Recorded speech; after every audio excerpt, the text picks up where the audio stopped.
உணவு பாதுகாப்பு அலுவலர் தேர்வுக்கு தயாராயிட்டு வர அனைத்து நண்பர்களுக்கும் வணக்கம். அதாவது சென்ற வீடியோல லாஸ்ட் 2 வீடியோல நான் என்னன்னா ஃபுட் சேஃப்டி ஆஃபீஸர் எக்ஸாமினேஷனோட குவாலிஃபிகேஷன் என்ன அப்படின்னு ஒரு வீடியோ போட்டிருப்பேன். தென் ஃபுட் சேஃப்டி ஆஃபீஸர் எக்ஸாமினேஷனுக்கு எப்படி படிப்பது? ஃபர்ஸ்ட் 3 யூனிட் மொத்தம் 8 யூனிட் இருக்கு. ஃபர்ஸ்ட் 3 யூனிட்ஸ எந்த வெப்சைட்ஸ்ல படிக்கலாம்? எந்த புக்க ரெஃபர் பண்ணலாம்? எப்படி படிக்கலாம்? அப்படின்னு சொல்லியிருப்பேன். 4ல இருந்து 8 யூனிட்ஸ எந்தெந்த புக்க ரெஃபர் பண்ணலாம்? எந்த ஆன்லைன் வெப்சைட்ஸ ரெஃபர் பண்ணலாம்? எந்த யூடியூப் சேனல்ஸ் ரொம்ப யூஸ்ஃபுல்லா இருக்கும்? அப்படின்றத பத்தி ரொம்ப டீட்டெயில்டா அந்த வீடியோல போட்டிருந்தேன். அத பார்க்காதவங்க நிச்சயமா பார்த்துருங்க. அந்த வீடியோஸ்ல நெறைய யூஸ்ஃபுல் இன்ஃபர்மேஷன் உங்களுக்கு கிடைக்கும். தென் இந்த வீடியோல நான் எத பத்தி சொல்லலாம்? எத பத்தி பேசலாம் அப்படின்னு இருக்கேன்னா, why you need to prepare food safety officer job. எந்த எக்ஸாமினேஷனுக்கு நீங்க பிரிப்பேர் ஆகுனாலும், அதுக்கு ஒரு நல்ல நோக்கம் இருக்கணும். Weather it is UPSC union public service commission, TNPSC Tamil Nadu public service commission, medical recruitment board நடத்தக்கூடிய எந்த எக்ஸாமாக இருந்தாலும் சரி, உங்களுக்கு ஒரு நல்ல நோக்கம் இருக்கணும். சில மோட்டிவேஷனலா நம்ம பேசுறதாலயோ, மோட்டிவேஷனல் ஸ்பீச் கேட்கறதுனாலயோ கொஞ்ச நேரத்துக்கு வேணா அதோடைய அ அதோடைய ஃபியூவல் உங்ககிட்ட இருக்கலாம். பட் ஆனா, சமூகம் சார்ந்த ஒரு நல்ல நோக்கம் இருந்தா மட்டும் தான், நீங்க டில் எக்ஸாம் கிளியர் பண்ற வரைக்கும் உங்களுக்கு நிச்சயமா அந்த ஃபியூவல் இருக்கும். வெற்றி பெறணும் அப்படின்ற அந்த ஒரு வெறி இருக்கும் அப்படின்றது என்னுடைய கருத்து. நீங்க ஏன் ஃபுட் சேஃப்டி ஆஃபீசர் ஆகணும்னு அஸ் எ ஃபுட் சேஃப்டி ஆஃபீசரா நான் ஏன் நினைக்கிறேன் அப்படிங்கிறத பத்தி தான் இந்த வீடியோ ஃபுல்லா நான் வந்து பேசப் போறேன்.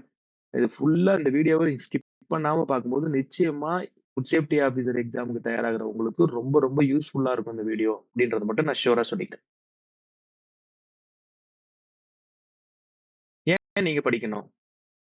சில பேர் ஃபுட் சேஃப்டி ஆஃபீசர் எக்ஸாமினேஷன்னா ஃபர்ஸ்ட் எடுத்த உடனே அவங்க மைண்ட்ல வர்றது என்னவா இருக்கும்? அருவ மூவி. அருவ மூவில சித்தார்த் வருவாரு. சித்தார்த் போய் ஒரு ஹோட்டல்ல ஒரு உணவ பார்ப்பாரு. ஒரு டீ கடையில ஒழுங்கா கழுவாம இருப்பாங்க. வெளியில விக்கிற அந்த வடைய வச்சிருப்பாங்க. உடனே அந்த கடைய சீல் இட் அப்படின்னு சொல்லுவாரு. அப்படி பண்ண முடியுமா சட்டத்துல? அப்படி சட்டத்துல இடம் இருக்கா? எஃப்எஸ்எஸ்சி ஆக்ட் அப்படி சொல்லுதா? அப்படின்னா, நிச்சயமா கிடையாது.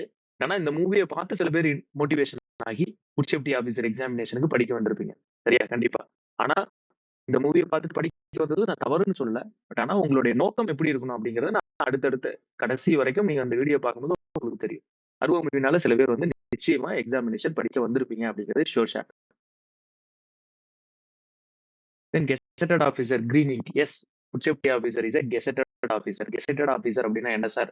நீங்க food safety officer examination medical recruitment board conduct பண்ணி எழுதிட்டு, then food safety officer examination முடிச்ச பிறகு, பாஸ் பண்ண பிறகு உங்களுக்கு 40 டேஸ் 40 நாள் ட்ரெய்னிங் குடுப்பாங்க. 14 டேஸ் 14 நாள் என்ன ட்ரெய்னிங் குடுப்பாங்கன்னா, கிளாஸ் ரூம் ட்ரெய்னிங். 26 டேஸ் என்ன குடுப்பாங்கன்னா, ஆஃப்லைன் ட்ரெய்னிங். அதாவது ஃபீல்டு ட்ரெய்னிங். மொத்தம் 40 நாள் ட்ரெய்னிங் குடுப்பாங்க. இந்த 40 நாள் ட்ரெய்னிங் முடிச்ச பிறகு, உங்களுடைய நேம அரசிதழ்ல ஏத்துவாங்க. தமிழ்நாடு அரசிதழ்ல உங்களுடைய நேம் இருக்கும். இப்ப இந்த அரசிதழ்ல இருக்கிறவங்க மட்டும் தான் கிரீன் இங்க்ல சைன் பண்ண முடியும். ஓகேங்களா? நீங்க gazetted officer, food safety officer நாளைக்கு எக்ஸாம் கிளியர் பண்ணா நீங்க ஒரு கெசட்டட் ஆஃபீசர். கெசட்டட் ஆஃபீசரோட ரோல் என்ன? ஏன் கிரீன் இங்க்ல சைன் பண்ணணும்? கிரீன் இங்க்ல சைன் பண்ணது எவ்வளவு பெரிய உச்சபட்ச அதிகாரம். நீங்க உங்களுடைய பகுதிகள்ல யாரோ ஒருத்தங்களுக்கு கான்டக்ட் சர்டிபிகேட் ஒழுக்கச் சான்று வேணும் அப்படின்னு சொல்லி சொன்னா, இந்த பையன் நல்ல பையன். எந்த வம்புத்துக்கும் போகாத பையன் அப்படின்னு சொல்லிட்டு, உங்ககிட்ட சைன் வாங்க முடியும். நீங்க அந்த கிரீன் இங்க்ல சைன் பண்ணி உங்க சீல் போட்டு குடுத்தீங்கன்னா, அவர் நாளைக்கு வேலைக்கோ அல்லது வெளிநாடுக்கோ செல்ல முடியும் அப்படிங்கிறது எவ்வளவு பெரிய ஒரு உச்சபட்ச அதிகாரம் அப்படிங்கிறத நீங்க தெரிஞ்சுக்கணும். எதுக்காக நான் இந்த விஷயத்த போட்டிருக்கேன் அப்படின்னு சொல்லி சொன்னா, sorry. Write your dream in a blue and one day sign your success in green. அதாவது உங்க ட்ரீம ப்ளூல எழுதி வைங்க. நீங்க ஃபுட் சேஃப்டி ஆஃபீசர் ஆகணும் அப்படிங்கிறத ப்ளூல எழுதி வைங்க. ஒன் டே உங்களுடைய சைன் வந்து கிரீன் கலரா மாறும் அப்படிங்கிறத தெரிவிச்சுக்கிறேன். கெசட் ஆஃபீசரா கிரீன் இங்க்ல சைன் பண்ணணும்னு நீங்க ஆகணும்னு நினைச்சீங்களா? அதுவுமே தப்பு கிடையாது. அப்படியும் இருக்கலாம் நெறைய பேரு. ஆனா நான் என்ன சொல்ல வரேன் அப்படிங்கிறத பாருங்க. சேலரி நிச்சயமா எல்லாருமே நம்ம எல்லாமே ஒரு சாமானிய மக்கள். ரொம்ப அடித்தட்டுல இருந்து அரசு வேலை அப்படிங்கிறது ஒரு கனவு. கால்னா துட்டு இருந்தாலும் கவர்மெண்ட் காச நம்ம சம்பாரிக்கணும் அப்படிங்கிறது தான் எல்லாமே கவர்மெண்ட் ஜாப்க்குள்ளார வரும். கவர்மெண்ட் ஜாப் படிக்கணும்னு நெனைக்கிறோம். சேலரிங்கிறது ஒரு காரணமா இருக்குமா? அப்படின்னு கேட்டா கண்டிப்பாக காரணமா இருக்கும். ஒரு சேஃப்டி ஆஃபீசர் ஆன உடனே உங்களுடைய பே ஸ்கேல் என்ன அப்படின்னா 35,900. இது வந்து குரூப் 2 பே ஸ்கேல். தாசில்தாருக்கு ஈக்குவலான பே ஸ்கேலுங்க. 35,900ல இருந்து 1,13,500. நீங்க ஒரு பிளாக் லெவல் ஆஃபீசர். ஒரு பிளாக்கே உங்க கையில இருக்கு. ஒரு பிளாக் ஃபுல்லா நீங்க நிர்மாணிக்கலாம் அப்படிங்கிறது தாசில்தாருக்கு ஒரு பிளாக் குடுக்குறாங்க. இப்ப பிளாக் லெவல் ஆஃபீஸ்ங்கிறது எவ்வளவு பெரிய பெரிய பதவி. உங்களுடைய சம்பளம் வந்து 35,900ல இருந்து 1,13,500 வரைக்கும். சிஎஃப்எஸ்ஓ டிஓ எஃப்எஸ்எஸ்ஐ நடத்தக்கூடிய சிஎஃப்எஸ்ஓ டிஓக்கு படிச்சீங்கன்னா 44,900 இருந்து 1,42,400 ரூபாய் வரைக்கும் நீங்க சம்பாதிக்கலாம். இப்ப இது வந்து டியூட்டி பே 35,900ங்கிறது டியூட்டி பே. அதான் உங்களுடைய சம்பளமானா அப்படி கிடையாது. டியூட்டி பேவோட டியர்னஸ் அலவன்ஸ். இப்போ வருஷம் வருஷம் நம்மளுடைய மாசம் மாசம் இன்ஃப்ளேஷன் அதிகமாயிட்டு போகும். அந்த இன்ஃப்ளேஷனுக்கு ஏத்த மாதிரி கவர்மெண்ட் என்ன பண்ணுவாங்க, டியர்னஸ் அலவன்ஸ் அப்படின்றத கண்டினியூஸா இது பண்ணிட்டு இருப்பாங்க. இந்த டியர்னஸ் அலவன்ஸ் எப்ப 100% ஆகுதோ அப்போ வந்து பே கமிஷன் வைப்பாங்க. இப்ப 7th பே கமிஷன் 0ல இருந்து டியர்னஸ் அலவன்ஸ் ஆரம்பிப்பாங்க. இப்ப 60% இருக்கு நம்மளுடைய தமிழ்நாட்டுல டிஏ வந்து 60% இருக்கு. நெக்ஸ்ட் 8th பே கமிஷன் வரப்போகுது. டியர்னஸ் அலவன்ஸ் 35,900ல 60% சேர்த்து ஹவுஸ் ரெண்ட் அலவன்ஸும் சேர்த்து மெடிக்கல் அலவன்ஸும் சேர்த்து உங்க சம்பளமா நீங்க ஃபுட் சேஃப்டி ஆஃபீஸர் ஆனா ஃபர்ஸ்ட் மந்த் சேலரி மோர் தென் 50,000 வரும். ஓகேங்களா? இதே நீங்க சிட்டில இருந்தீங்கன்னா சிட்டி காம்பன்சேட்டரி அலவன்ஸ் அதிகமாகும். ஹில்லுல இருந்தீங்கன்னா ஹில் ஏரியா அலவன்ஸ் அப்படிங்கிறது வரும். உங்களுடைய சேலரி வந்து 50,000 அப்படின்னு வச்சுக்கங்க. இந்த 8th பே கமிஷன் வந்துச்சுன்னா இன்னும் ரொம்ப கூடுறதுக்கு அதிகமான வாய்ப்பு இருக்கு. அதே மாதிரி எப்போ உங்களுடைய சேலரி கிரெடிட் ஆனா ரொம்ப சந்தோஷமா இருக்கும் இல்லையா? Happiness is receiving salary credited message. எப்படி தனுஷ் ஹாப்பியா இருக்காரு. அதே மாதிரி நீங்களும் கண்டிப்பா ஹாப்பியா இருப்பீங்க. அதே மாதிரி தான். இந்த சேலரி வாங்குறதுக்கு எவ்வளவு விஷயங்கள். நம்ம வந்து நான் நான் வந்து எக்ஸாம் கிளியர் பண்ணி ஃபுட் சேஃப்டி ஆஃபீஸர் ஆகிறதுக்கு முன்னாடி பிரைவேட் இன்ஸ்டியூட்ல டிஎன்பிஎஸ்சிக்கு கிளாஸ் எடுத்துக்கிட்டு இருந்தேன். எக்கனாமிக் கிளாஸ் எடுப்பேன். ஒரு கிளாஸுக்கு 700 கொடுப்பாங்க 3 மணி நேரம் நடத்தினா. 700 சம்பளம் மொத்தமா ஒரு 10 கிளாஸ் தான் தருவாங்க. எனக்கு 7,000 ரூபாய் வரும் கிரெடிட் ஆகும். ரொம்ப ஹாப்பியா அந்த சேலரியை நான் வந்து இது பண்ணுவேன். அதே மாதிரி தான் உங்களுடைய நீங்க நாங்க போற சேலரி கூட உங்களுக்கு இந்த எக்ஸாம் படிக்கிறதுக்கு ஒரு மோட்டிவேஷனா இருந்திருக்கலாம், ஒரு தூண்டுதலா இருந்திருக்கலாம் அப்படிங்கிறதையும் நான் ஏத்துக்கிறேன். Then powers. ஃபுட் சேஃப்டி ஆஃபீஸருடைய பவர். ஃபுட் சேஃப்டி ஆஃபீஸருடைய பவர் அதிகாரம் எங்க குடுத்திருக்காங்க? சட்டத்திலேயே சொல்லியிருக்காங்க. உங்களுடைய FSSI act, food safety standards act 2006லயே சொல்லியிருக்காங்க. செக்ஷன் 37, 38ல ஃபுட் சேஃப்டி ஆஃபீஸர்னா யாரு? அவர யாரு அப்பாயிண்ட் பண்ணுவான்? Commissioner of food safety appoint பண்ணுவாங்க. Food safety officer is a whole time officer. Food safety ஆஃபீஸருக்கு என்னென்ன பவர் இருக்கு? Take a sample. சிம்பிளா சாம்பிள் எடுக்கிறது ஒரு பவரா சார் அப்படின்னு கேட்கலாம். Take a sample. உங்களுக்கு ஒரு சந்தேகம் மிக்க உணவுப் பொருள் இருக்கு. அது பாதுகாப்பற்றதுன்னு மக்களுக்கு பாதுகாப்பற்றதுன்னு நீங்க நினைச்சீங்கன்னா, அத உணவுப் பொருளை எடுத்து சித்தார்த் அருவம் படத்துல மோந்து பார்த்தே அதை வந்து சரியா தப்பா அப்படின்னு சொல்ற மாதிரி உங்களால சொல்ல முடியாதுங்க. அதை எடுத்து உணவு பகுப்பாய்வதற்கு அனுப்பணும். National accreditation board for testing and calibration laboratory NABL certification இருக்கிற ஒரு லேபுக்கு அனுப்பி அதோடைய தரத்தை பரிசோதிக்கணும். 14 நாளுக்குள்ளார அவங்க ரிப்போர்ட் அனுப்புவாங்க. அந்த ரிப்போர்ட் அடிப்படையில மட்டும்தான் வெதர் இட் இஸ் அன்சேஃப் பாதுகாப்பற்றது, சப்ஸ்டாண்டர்ட் தரம் குறைவானது, மிஸ்பிராண்டட் தப்பு குறியீடு இந்த மாதிரி நிறைய வகைகள் இருக்கு. இல்ல ஏதோ ஒரு விஷயத்துல நீங்க அவர்கள் தவறு இருந்துச்சுன்னா அவங்க மேல தண்டிக்கலாம். நேரடியா மோந்து பார்த்தே அது வந்து தப்பான உணவுப் பொருள் அப்படின்னு ஒரு உணவு பாதுகாப்பு அலுவலரால இது பண்ண முடியாது. எவ்வளவு பெரிய உச்சபட்ச அதிகாரம். யாரோ ஒரு மிகப்பெரிய கார்ப்பரேட் கம்பெனியில இருக்கிறவங்கள கூட, கார்ப்பரேட் முதலாளிகள கூட அவங்க உணவுப் பொருள் தரமற்றதாக இருந்ததுன்னா, அவங்கள சட்டத்தின் முன் நிறுத்தி அவங்களுக்கு தண்டனை வாங்கி கொடுக்க முடியும். உங்களுடைய உச்சபட்ச அதிகாரம். சாம்பிள் டேக் எ சாம்பிள் அப்படிங்கிற சாம்பிள் எடுக்கிறது தான் ஒரு ஃபுட் சேஃப்டி ஆஃபீஸருடைய உச்சபட்ச அதிகாரம். Act sample. கண்காணிப்பு உணவு மாதிரி சர்வேலன்ஸ் சாம்பிள், சட்டப்பூர்வ உணவு மாதிரி ஆக்ட் சாம்பிள் 2 சாம்பிள் எடுப்பீங்க. ஏன்னா பின்னாடி நீங்க பார்க்கலாம். Seize any article of the food contravention of this act. ஏதோ ஒரு ஃபுட் வந்து இந்த ஆக்ட் எஃப்எஸ்எஸ்ஐ ஆக்ட் கான்ட்ரவென்ஷனா இருந்தா அதை சீஸ் பண்ணி வைக்கலாம். வெதர் உங்களுடைய கஸ்டடியிலயோ அல்லது ஃபுட் பிசினஸ் ஆபரேட்டரோட கஸ்டடியிலயோ சீஸ் பண்ணி வைக்க முடியும். அப்படிங்கிறது எவ்வளவு பெரிய அதிகாரம். நீங்க எந்த இடங்கள்லயும் சப்போஸ் அந்த இடத்துல ஒரு பாதுகாப்பற்ற உணவுப் பொருள் இருக்கு அப்படின்னு நீங்க சந்தேகிச்சீங்கன்னா அந்த இடத்துல போய் நீங்க இன்ஸ்பெக்ட் பண்ணலாம். Enter and inspect any place. அங்க அடல்ட்ரண்ட் வந்து மேனுஃபேக்சர் பண்ணப்படுதுன்னா நீங்க என்டர் ஆகலாம். Exercising the power of entry upon inspection of any place under the section follow as far as may be the provision Bharatiya Nagarik Suraksha Sanhita 2023 46 of 2023 as like police மாதிரியே நீங்க எந்த பிளேஸுக்கும் enter ஆகி இது பண்ணலாம். இது வந்து பிஎன்எஸ்எஸ் முன்னாடி கோட் ஆஃப் கிரிமினல் ப்ரொசீஜர்ல கொடுக்கப்பட்ட அதிகாரம் பிஎன்எஸ்எஸ்லயே இருக்கு. நீங்க ஏதோ ஒரு வெஹிக்கிள்ல டிரான்ஸ்போர்ட் வெஹிக்கிள்ல அன்சேஃப் ஃபுட் ஏத்திட்டு வராங்க அப்படின்னு சொன்னா அதை நிறுத்தி அந்த வெஹிக்கிளை பரிசோதிக்கும் உரிமை உங்களுக்கு உண்டு. அதுல இருக்கிற உணவுப் பொருளை ஆய்வகத்திற்கு அனுப்பி அந்த ஆய்வக முடிவு வரும் வரை அந்த உணவுப் பொருளை சீஸ் அதாவது நிறுத்தி வைக்கிறது ஒரு இடத்துல பாதுகாப்பாக வைக்கப்படும் உரிமை உங்களுக்கு உள்ளது. ஓகேங்களா? உரிமை மட்டும் குடுத்துட்டாங்க. இதெல்லாம் பண்ணணும்னு உரிமை மட்டும் குடுத்துருக்காங்க. ஃபுட் சேஃப்டி ஆஃபீசர் ஒரு ஃபுட் பிசினஸ் ஆப்பரேட் கடைக்காரங்களுக்கு டைரக்ஷன் மட்டும் தான் குடுக்க முடியுமா? இப்ப இந்த டைரக்ஷன அவங்க மதிக்கலன்னா என்னது? Section 55 food safety standards act 2006ல penalty for failure to comply with the direction of the food safety officer may extend to 2 lakhs rupees ₹2,00,000 வரைக்கும் அவர்களுக்கு பெனால்டி போடுவதற்கான உரிமை உங்களுடைய டைரக்ஷன அவங்க மதிக்கலன்னா, அத ஆக்ட்லயே குடுத்திருக்காங்க. செக்ஷன் 55 எஃப்எஸ்எஸ்ஐ ஆக்ட் 2006ல குடுத்திருக்காங்க. ரூ. 2,00,000 வரைக்கும் அவங்களுக்கு பெனால்டி போடலாம் அப்படிங்கிறது. இதெல்லாம் ஒரு வைடர் பவர். இந்த பவருக்காக தான் நீங்க வந்து ஃபுட் சேஃப்டி ஆபிசர் ஆகணும்னு நினைக்கிறீங்களா? இதுக்கும் இருக்குல்ல பவர். எனக்கு பவர் வேணும். சில பேருக்கு பவர் மேல ஆசை இருக்கும். சில பேர் பணத்து மேல ஆசை இருக்கும். இந்த மாரி ஒரு ஒரு விஷயம் இருக்கலாம். ஒருத்தவங்களுக்கும் ஒரு ஒரு காரணம் இருக்கலாம். நான் என்ன சொல்றேன்றத பின்னாடி பார்க்கலாம். ஃபார் ஃபுட் நிச்சயமா ஃபுட் சேஃப்டி ஆபிசருக்கு ஃபுட் கண்டிப்பா கிடைக்கும் இல்லையா? For food. ஃபுட் கூட இருக்கலாம். For money. எல்லாருக்குமே பணம் முக்கியம். பணம் இருந்தா தான் "செய்க பொருளை செறுநர் செருக்கறுக்கும் அஃதனீர் கூறியதில்" அப்படின்னு சொல்லி திருவள்ளுவர் சொல்றாரு. செய்க பொருளை நீங்க பணம் சம்பாரிச்சா உங்களுடைய பகைவர அறுக்கிற மிகப்பெரிய போர்வாள் வேற எதுவுமே கிடையாது. பணம் சம்பாரிச்சுக்கோங்க அப்படின்னு சொல்லி திருவள்ளுவரே சொல்றாரு. பணம். Societal respect. அதுவரைக்கும் உங்கள யாரும் மதிச்சிருக்க கூட மாட்டாங்க. நீ கவர்ன்மென்ட் எக்ஸாம்க்கு என்னப்பா பொழுதன்னைக்கும் உட்கார்ந்து கவர்ன்மென்ட் எக்ஸாமே படிச்சுட்டு இருக்கிற, எப்பப்பா பாஸ் பண்ணுவ? கவர்ன்மென்ட் எக்ஸாம்லாம் ஆ படிச்சா பாஸ் பண்ண முடியாதுப்பா. அதுக்கு 1000 இது தேவைப்பா, அது தேவைப்பா, இது தேவைப்பான்னு உங்கள டிமோட்டிவேட் பண்றதுக்கு தான் 1000 பேர் இருப்பாங்க. சொசைட்டல் ரெஸ்பெக்ட் எப்ப வரும்? கவர்ன்மென்ட் எக்ஸாம் படிச்சு வேலை வாங்குன உடனே, அதுவரைக்கும் பார்த்த கண்ணு உங்கள வேற மாரி பார்க்கும். அதுக்கப்புறம் பார்க்க போற கண்ணு உங்கள வேற மாரி பார்க்கும். சொசைட்டல் ரெஸ்பெக்ட்க்காக படிக்கிறீங்களா? காருக்காக படிக்கிறீங்களா? நீங்க இன்ஸ்பெக்ஷன் போகும்போது, லைசென்ஸ் இன்ஸ்பெக்ஷன் போகும்போது, ஆ நீங்க வந்து வெஹிக்கிள் கவர்ன்மென்ட் அரசு வெஹிக்கிள்ல போவீங்க. அதுக்காக நீங்க வந்து இந்த எக்ஸாமினேஷன்க்கு படிக்கிறீங்களா? இருக்கலாம். சொசைட்டல் ரெஸ்பெக்ட் கூட சில பேர் படிச்சிருக்கலாம். ஆனா, ஏன் படிக்கணும்? என்ன பொறுத்தவரைக்கும் ஃபுட் சேஃப்டி ஆஃபீசர் எக்ஸாமினேஷனுக்கு நீங்க ஏன் படிக்கணும்?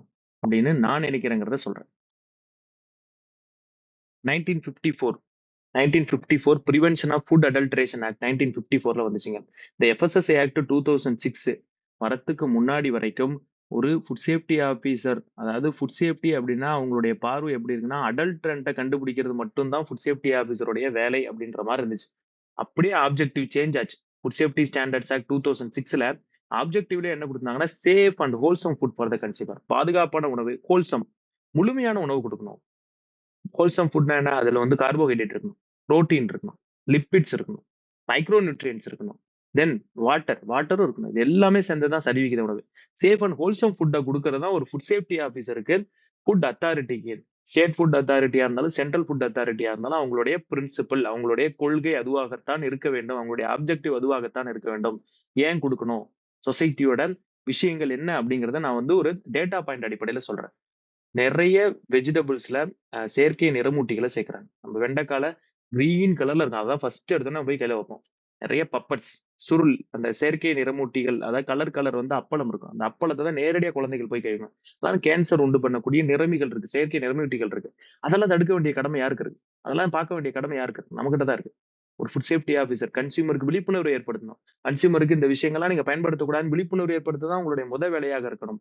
அதுக்காக நீங்க படிக்கணும். மக்களுக்கு விழிப்புணர்வு ஏற்படுத்துதல். "ஊருணி நீர் நிறைந்தற்றே உலகவாம் பேரறிவாளன் திரு." ஒரு அ ஒரு ந ஒரு ஒரு ஊர் நடுவுல இருக்கிற கிணறு, எப்படி வந்து அந்த மக்கள்ட்ட இருக்கிற அந்த ஊர்ல இருக்கிற மக்கள் எல்லாத்துக்கும் பயன்படுதோ, ஜாதி, மதம், இனம் பாராமல் அந்த மக்களுக்கு பயன்படுதோ, அதே மாரி படிச்சு இந்த ஃபுட் சேஃப்டி ஆஃபீசருக்காக எஃப்எஸ்எஸ்ஏ ஆக்ட், ரெகுலேஷன், ரூல்ஸ் எல்லாத்தையும் படிச்சு வந்த நீங்க உங்களுடைய அறிவு வந்து இந்த சமூக மக்களுக்கு பயன்படணும். கன்சியூமருக்கு அவேர்னஸ் குடுக்குறது தான் ஃபர்ஸ்ட் விஷயம். பீப்பிளுக்கு அவேர்னஸ் குடுக்குறது தான் ஃபர்ஸ்ட் விஷயம். அப்ப இந்த விஷயங்கள் எல்லாத்தையும் அவேர்னஸ் குடுக்கணும். எக்ல நைட்ரோஃபியூரான்னு ஒரு விஷயம் இருக்கு. இத வந்து அந்த எக் எடுத்து சாம்பிள் எடுத்து நீங்க அனுப்புவீங்க. இந்த விஷயங்கள்லாம் எவ்வளவு பெரிய விஷயம். ஒரு சொசைட்டிக்கே தீங்கு விளைவிக்கக்கூடிய அதுல எக்ல இருக்கா? இல்லையா? அந்த இது பாதுகாப்பானதா? இல்லையா? அப்படின்னு சொல்லக்கூடிய உரிமை யாருக்கு இருக்கு? ஒரு உணவுப் பொருள் சரியா? தப்பான்னு. உங்களுக்கு இருக்கு. நீங்க எடுத்து அனுப்புற சாம்பிளுக்கு இருக்கு அப்படிங்கிறது தான். பீகார்ல யுரேனியம் பிரஸ்ட் மில்க் மதர்ஸோட பிரஸ்ட் மில்க்ல யுரேனியம் இருக்குங்க. அந்த யுரேனியத்தோட சேஃப் அளவு என்ன? அது உணவுப் பொருள்ல எவ்வளவு குவான்டிட்டி இருக்கலாம்? அது எஃப்எஸ்எஸ்ஐயோட குவான்டிட்டிக்கு கீழ தான் இருக்கா? அப்படின்னு சொல்லக்கூடிய உரிமை யாருக்கு இருக்கு? லேப்க்கு அனுப்பி உங்களுக்கு இருக்கு. ரோடமைன் பி அப்படின்ற ஒரு செயற்கை நிறமூட்டி. அந்த நிறமூட்டிய நம்ப பஞ்சு மிட்டாய் எல்லாம் போட்டு விப்பாங்க. அத குழந்தைங்க ஆசையா வாங்கி சாப்பிடுவாங்க. அது கேன்சர் உண்டு பண்ணக்கூடிய ஒரு நிறமூட்டி. அப்ப அந்த விஷயங்கள தடை பண்ணக்கூடிய அதிகாரம் யாருக்கு இருக்கு? அந்த விஷயங்கள ஆய்வகத்துக்கு எடுத்து பகுப்பாய்வு செஞ்சு அது தப்பான உணவுப் பொருள்னு சொல்ல வேண்டிய அதிகாரம் யாருக்கு இருக்குன்னா, ஒரு உணவு பாதுகாப்பு அலுவலருக்கு இருக்கு அப்படிங்கிறத தான் சொல்றேன். இன்னும் ஒரு அ நெறைய விஷயங்கள பார்ப்போம். இன்னும் ஒரு ரொம்ப கஷ்டமான டேட்டா என்னன்னா ஒரே நிமிஷம்.